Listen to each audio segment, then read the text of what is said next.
everybody. Cindy A. Lewis here. Welcome. It is 100 Days of Junk Journal Page Layouts, day 11. And as I told you, I was going to go through the first section from my idea book and show you the first 10 pages. So this is day 1, and day 1 was a single pocket page, which we did here. It's kind of reflecting there a little bit. So this is day 1, and here's my little tiny tag we'll put in there. And day 1 was the single pocket page. That was day 1. And in my idea book, I'm keeping one on each side, each page. And day 2 was actually the side tuck page. So it's sort of like a belly band. You can slide in from the side, or you could slide in from this side as well, and tuck in whatever note or journaling card or tag that you want to. So that is day 1 and day 2. Now these beginner layouts are layouts to introduce a simple page structure that form the foundation of junk journal design. They use pockets, tucks, tags, and decorative elements to create pages that are both functional and creative while leaving space for journaling. So day 3 is right here, and day 3 is just putting a belly band on the page. And as you can see, I added a little envelope to mine to just give it a little something extra, another pocket perhaps, or a tuck spot. Day 4 is actually a double pocket page. So you can see we lined up 2 pockets on this page to offset each other. I did actually overlap them, and that is day 4. Day 5 is a collage corner page, and you wouldn't have to make it a tuck, but I did make it a tuck on this page. So it's just collaging your papers together, your scraps or whatever, and making a corner a piece. I just made mine a pocket or a tuck spot as well. Day 6 is this one, and day 6 is a pocket with a flip element. So you can see this would be a pocket back here, and then it flips up, and then you have a writing spot and journaling spot here is what I put. For day 7, I did a feature tag page, and this is my tag, and I created a pocket with my tag on my page, and also put a double tuck with torn pages from the side on my tag. So I did a little extra on day 7. For day 8, it is a hidden tuck behind the collage, which I kind of did that already, but I made the whole page look like a collage here, but still made room to tuck something behind it. So that is day 8. Day 9 is a double tag pocket. So I made a tag big enough to handle 2 tags and just coordinated the tags with the pocket. Day 10 is creating a beautiful decorative header with writing on the page. So I gave this page lines to help writing, because who doesn't really like to use lines? So that is all of our first section, beginner layouts. Next, we're going into the section 2 with pocket layouts. So I tucked all of these into my idea book so that I can refer back to them anytime that I want to. And then I also put a printed out copy of my booklet in here as well. And then I just got it in a binder, and I've got my spine here with the freebie that's available that goes with the booklet. Okay, so we're on pocket layouts. Pocket layouts are one of the most useful structures in junk journals. They hold tags, journaling cards, photos, small memorabilia while adding visual interest to the page. These layouts explore different pocket placements, styles to add variety, and function to your journal pages.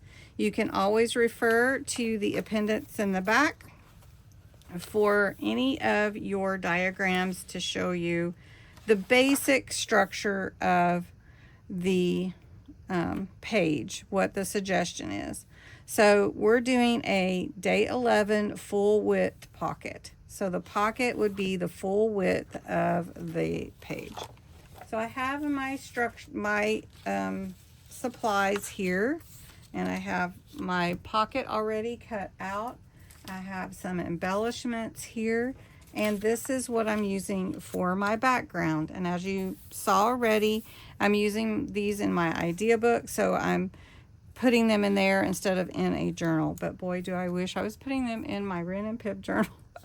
Okay, so a pocket, the width of the page. I'm making this just at the bottom. It's a 2-inch height, and I just cut a piece from my kit, Ren and Pip, the Gathered Treasures kit for August.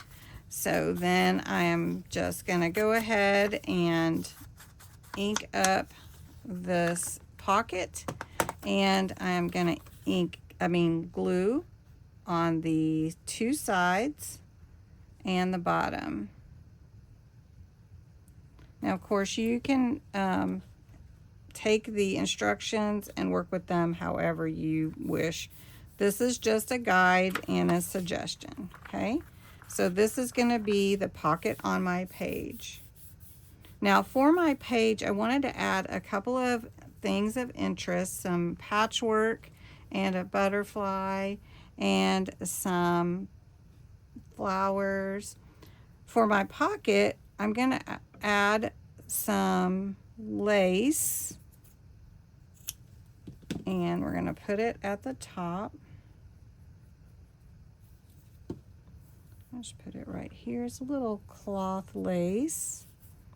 And then I want to add Ren and Pip to it with her hugging her puppy just in the flowers. So I'm going to ink the edge because I'm doing that with this whole set of pages. And we're going to glue this down. And I'm going to put a good amount of glue where that lace is going to be. There we go. I want to make sure I don't have glue way at the top to catch on anything. And then I have the word gentle because this little hug just reminds me of a gentle hug from Ren to Pip. So we'll just do that. Okay. And then we've got a few like these big flowers. I really like these. This is a trim, but you can cut these apart easily and add them anywhere. So I think I'll just add it here to this side. And then I have some fabric squares, and I think I just want to add them in the center just to add some interest to the page. This has nothing to do with the pocket page, so I'm just going to glue this down onto my background, and I'm going to do them at like a diamond shape and overlap them. And I just had these left from another project. It is Craft Your Stash month, and I really love just embellishing with things that I already have and have to go look for it anywhere. It's just ready to be used. Okay, so we're just gonna put that there. I think that looks just adorable. Then I can put some of my flowers on there as well and just make it really colorful, even though I'm vintagizing it or adding the vintage colors to it. So I thought we'd just do this on the page. It would add to the whole thing. This one's got a string, so let me get that string off there. Okay, there we go. And then we've got this pretty purple one we'll put on at the top. Looks so cute. And then I have some butterflies that I'm going to add to the page. So I think we'll just add a couple. Ren is always looking for the special treasures and sees things that maybe sometimes we won't even see. But she does. She sees it and she treasures it. There we go. I think that looks really pretty. And then I have 2 tags to go in the pocket. And there you go. There is my first pocket for this section. Day 11 is the full width bottom pocket. You can always create it differently. You can divide the pocket into sections. You can stitch it. You can use a book page for a different look. But I hope that you enjoyed this and you'll come back tomorrow for day 12.